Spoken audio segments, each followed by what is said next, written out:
अणुसंघ गुणधर्म के इस वीडियो में हम लोग को सीखना है। पहले से जो हम सीखे हैं वाष्प दाब का आपेक्षिक अवनमन पढ़ चुके हैं। इसके बाद हम लोग देखे हैं क्वथनांक का उन्नयन भी हम लोग पढ़ चुके हैं। इसके बाद हम लोग हिमांक का अवनमन, ये तीनों अणुसंघ गुणधर्म देख लिए हैं। अब हमको लास्ट अणुसंघ गुणधर्म देखना है, कौन सा? परासरण दाब। अब परासरण दाब के बारे में चलना है।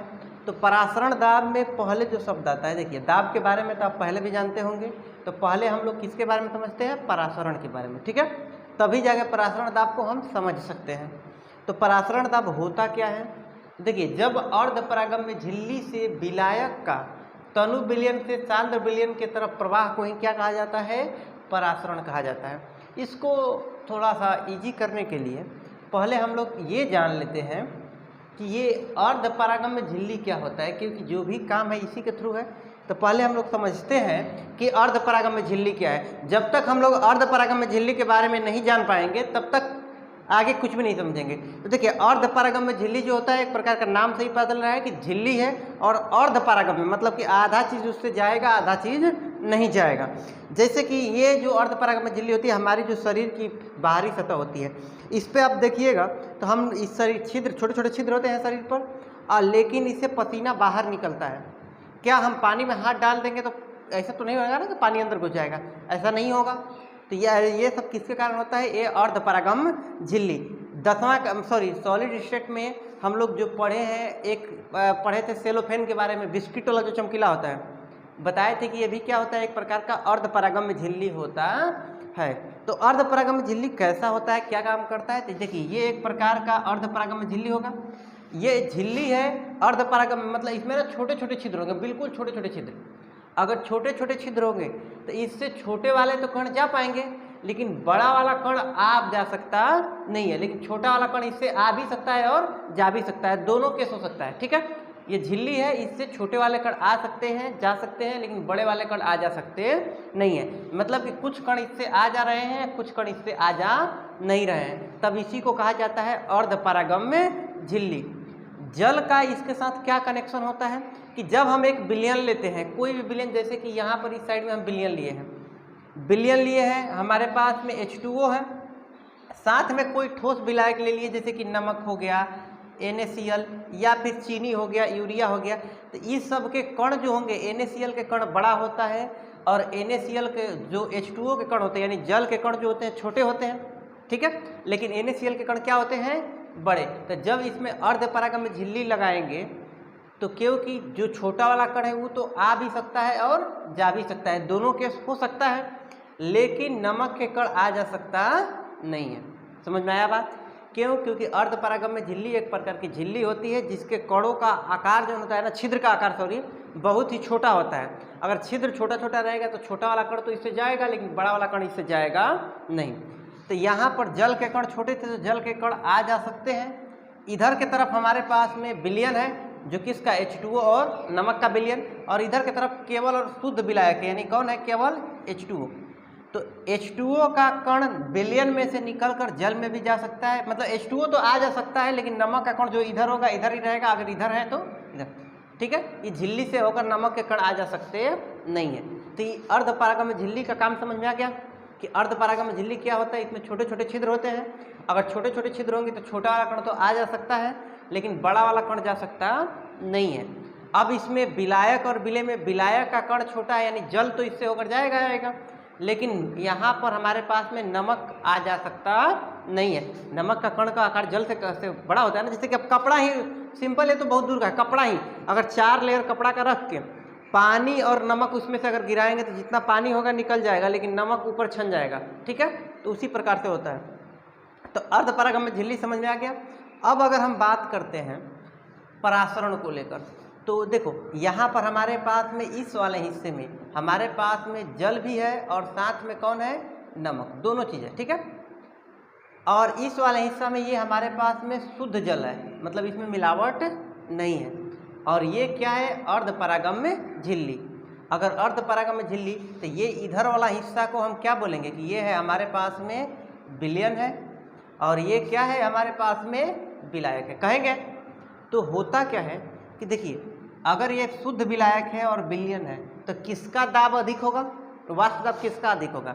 विलायक का वाष्प दाब विलयन के वाष्प दाब से अधिक होता है, यानी इसका वाष्प दाब क्या है? पहले से ही अधिक है, और इसका वाष्प दाब अधिक है और इसका दाब क्या है? कम। तो द्रव का आदान प्रदान किधर से किधर की तरफ होता है? उच्च दाब से निम्न दाब की तरफ, यानी कि यहाँ पर इसका दाब अधिक है, इसका दाब कम है। तो द्रव किधर से किधर की तरफ जाएगा? तो विलायक से किधर की तरफ जाएगा? विलयन की तरफ जाएगा। किसके थ्रू?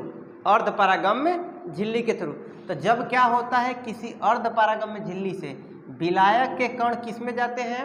विलयन में जाते हैं, या फिर तनु विलयन का किस में जाते हैं? सांद्र में। तनु का मतलब जिसमें उसकी मात्रा क्या है? कम है। तो विलायक के कण जब विलयन में जाते हैं तो इसी को क्या कहा जाता है? परासरण। समझ में आया बात? कि अर्धपरागम्य झिल्ली है तो इससे जल के कण आ जा सकते हैं। तो जल किधर से किधर जाता है? जिधर हाई प्रेशर से लो प्रेशर, जैसे कि इसमें अगर इधर से दबाया जाएगा तो पानी इधर की तरफ उठेगा, ऐसे ना होता है। उच्च जल का प्रवाह जो होता है किधर से होगा? उच्च दाब से निम्न दाब की तरफ। तो यहाँ पर जो था, क्योंकि विलायक का दाब वाष्प दाब अधिक होता है तो इधर दाब अधिक है, इधर दाब क्या है? कम है, इसीलिए इधर से ये क्या कर रहा है? इधर की तरफ जा रहा है। ठीक है। तो द्रव का प्रवाह किधर से किधर की तरफ होता है? विलायक से, ये भी जान लीजिएगा, विलायक से किधर की तरफ होगा? विलयन की तरफ होगा। और कब? जब ये नॉर्मल कंडीशन में रहेगा तब। तो किसी अर्धपरागम्य झिल्ली से विलायक का तनु विलयन से सांद्र विलयन की ओर प्रवाह क्या कहलाता है? परासरण। तो विलायक इधर से अगर इस दिशा में जा रहा है तो इसी को क्या कहा जाएगा? परासरण। समझ में आ गया बात? ठीक है। अब आगे चले तो देखिए, ये परासरण की घटना को हम समझ लिए। अब इसका कुछ एग्जाम्पल आप जो होगा से आप समझ सकते हैं। जैसे कि आप अचार वगैरह को देखे होंगे कि जब घर में अचार डाला जाता है तो पहले क्या किया जाएगा कि उसको पहले धूप दिखाया जाता है, तब जाके कि क्या करेंगे, उसको मसाला वसाला मिलाया जाता है। या फिर क्या कर कि होता है कि अगर कई लोग का अचार बनाने का अपना अपना तरीका है भाई, तो कि नमक में पहले डालेंगे आम को और फिर नीचे वो क्या करता है? पानी छोड़ देता है, तो फिर वो पानी को फेंका जाता है। अगर ये हम धूप क्यों दिखाते हैं? चाहे वो पानी नमक में डालने पर वो पानी क्यों छोड़ दिया? ठीक है, इसको लेकर अगर बात करेंगे तो क्यों ऐसा होता है कि अचार खराब हो जाता है? तो क्या है कि ये आम है तो इसके अंदर में भी जल के कण होंगे। ठीक है, अगर जल के कण है तो जैसे ही बाहर के तरफ नमक हुआ, तो अगर जैसे ही नमक हुआ इसमें, जैसे कि इस वाले डायग्राम से ही समझते हैं, इधर वाला हिस्सा में नमक आ गया और इधर वाला हिस्सा शुद्ध था, तो शुद्ध वाला किधर से द्रव का प्रवाह हो रहा है? किधर की तरफ? नमक वाले हिस्से की तरफ हो रहा है। इसमें हम क्या बताए थे कि विलयन में जाएगा किधर का? विलायक का। शुद्ध वाला चीज़ बह कर जाता है किधर की तरफ में? जिधर में नमक की मात्रा क्या है? अधिक है।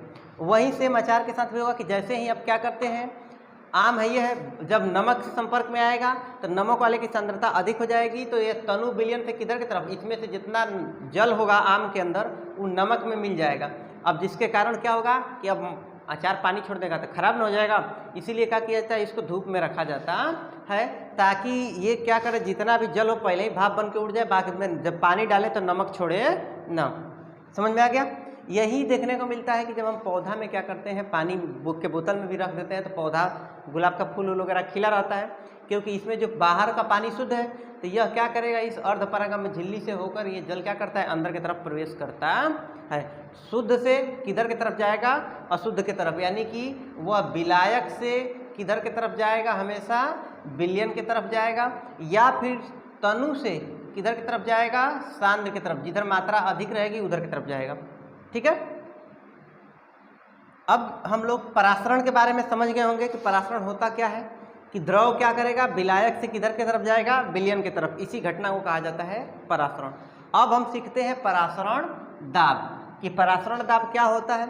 जैसे कि यहाँ पर हम बात करेंगे कि विलायक के कण विलयन की तरफ जा रहे हैं। ठीक है, तो अब हमको क्या करना है? इस प्रवाह को अगर रोकना होगा, जैसे कि ये कंडीशन अगर बात कर लें, ठीक है, यहाँ पर हमारे पास में इस वाले तरफ मान लीजिए कि जा रहा है। ठीक है, ये ए वाला हिस्सा हो गया, ये कौन सा हिस्सा हो गया? बी, यानी ये विलयन वाला हिस्सा है, विलायक वाला हिस्सा है।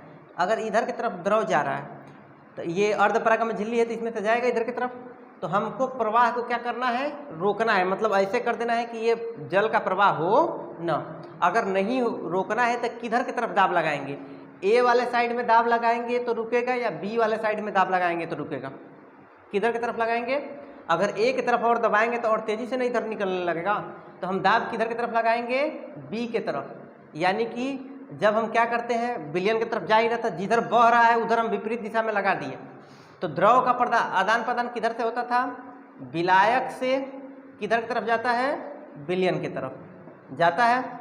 तो हम दाब किस पे लगाएंगे, विलयन की तरफ जा रहा है तो विलयन की तरफ से अगर दबा देंगे तो यह विलायक वाले को अब आने नहीं देगा। तो वह दाब जिसके कारण यह प्रवाह क्या हो जाता है, रुक जाता है, तो उसी को क्या कहा जाता है, परासरण दाब। कि वह न्यूनतम दाब जिससे किसी अर्धपरागम्य झिल्ली से होकर विलायक के प्रवेश को रोकने के लिए विलयन पर क्या किया जाता है, आरोपित किया जाता है। किस पे लगाया जाएगा, तो विलयन पे। ठीक है, इधर वाला हिस्से को देखिए, ये हमारे पास विलयन था, ये विलायक था, विलायक का जा रहा था इधर। तो अब यहाँ पर हम अगर दाब लगा देंगे तो ये वाला चीज़ को दबा देंगे कि बढ़वे ना करे, क्योंकि इधर से जा रहा था तो ये बढ़ रहा था। अगर दबा देंगे तो अब ये वाला इधर आ पाएगा नहीं। तो इसी को क्या कहा जाएगा, जो यहाँ पर दाब लगेगा इस दाब को कहा जाता है परासरण दाब। और परासरण दाब को कौन से दर्शाया जाता है, पाई से।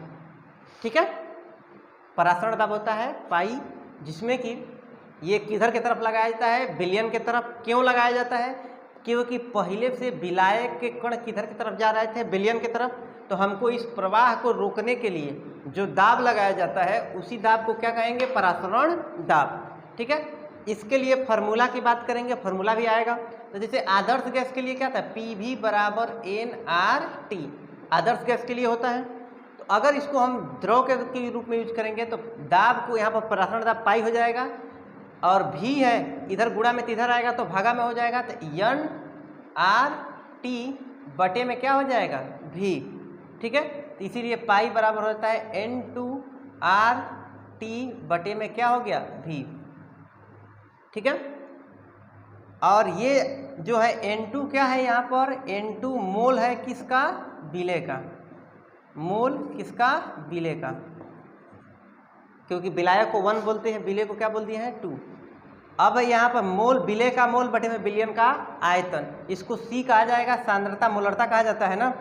तो इसीलिए इसको हम क्या लिखेंगे, पाई बराबर CRT। कैलकुलेशन कैसे किए एक बार फिर से समझिए। क्योंकि ये दाब था, इस दाब को परासरण दाब कहते हैं, तो पाई कर दिए, इधर ही V गुणा में था इधर आया तो भागा में हो गया, तो N बटा में, यानी मोल बटा में आयतन, वो भी आयतन किस में था, लीटर में। तो मोल बटे में आयतन मोलरता होता है, तो उसी मोलरता को हम क्या लिखे हैं यहाँ पर, C, पाई बराबर CRT। इस फार्मूला का यूज किया जाता है परासरण दाब को निकालने के लिए। ठीक है, समझ में आ गया बात, कि परासरण दाब होगा क्या, कि पानी मान लीजिए कि इसे बह रहा था, इसमें से इसे जा रहा था, हम रोक दबा के रोक दिए बस।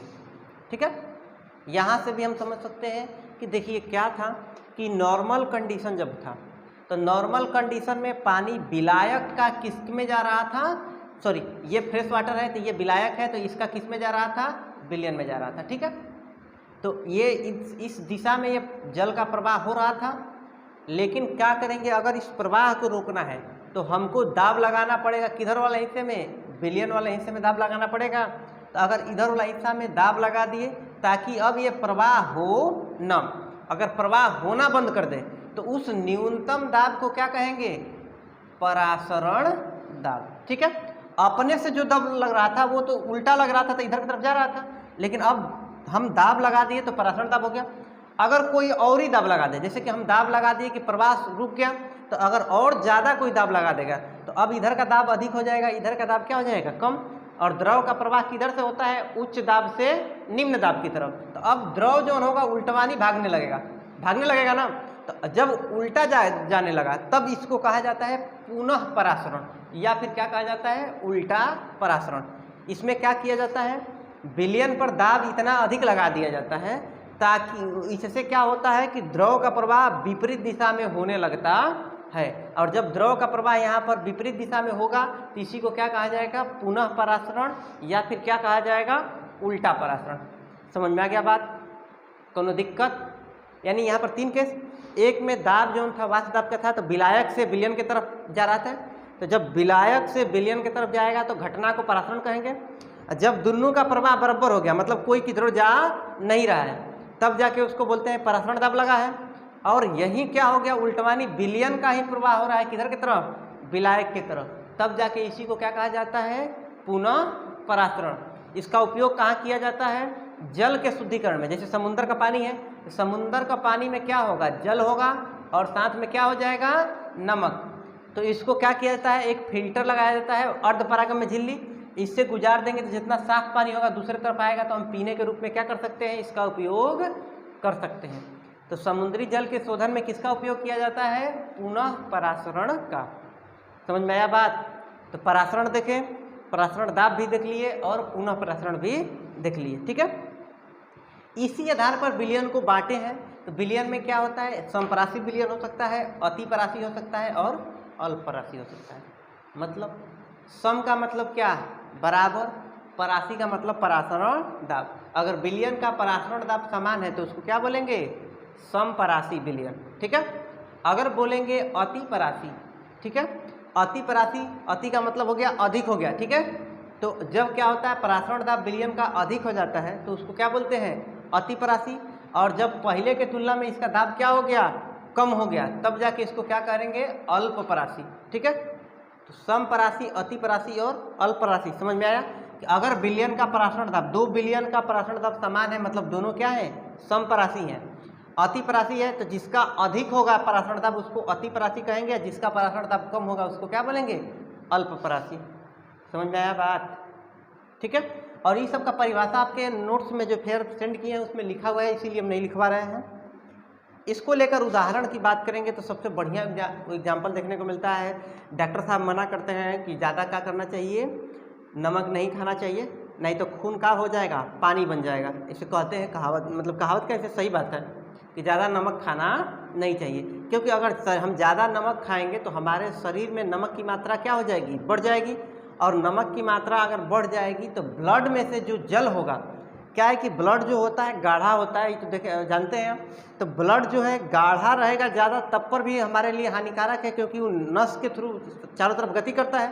तो उस नस में अगर गाढ़ा रहेगा तो जब तू चल पाएगा नहीं, या फिर ज़्यादा पतला भी हो जाएगा तो वो कोनो काम का नहीं है, अपने अंदर में ऑक्सीजन को घोल के रख सकता नहीं है।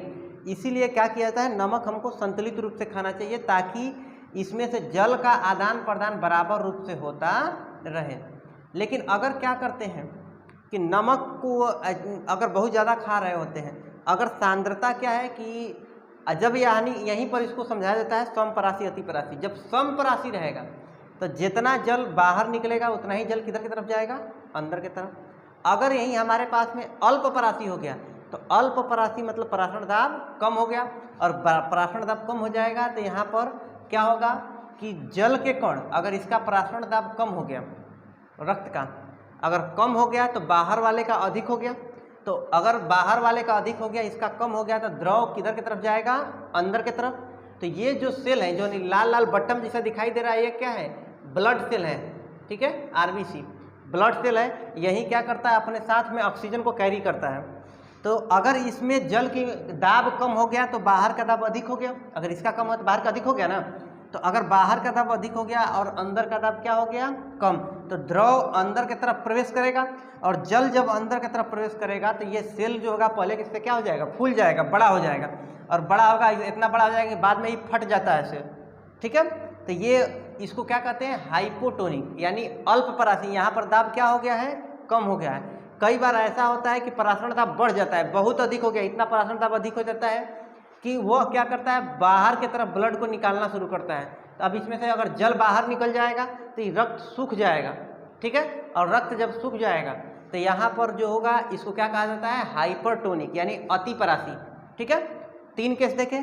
समपरासी कब, जब रक्त में जितना जल अंदर की तरफ प्रवेश करे उतना ही किधर की तरफ जाए, बाहर की तरफ, तो संतुलन बना हुआ है।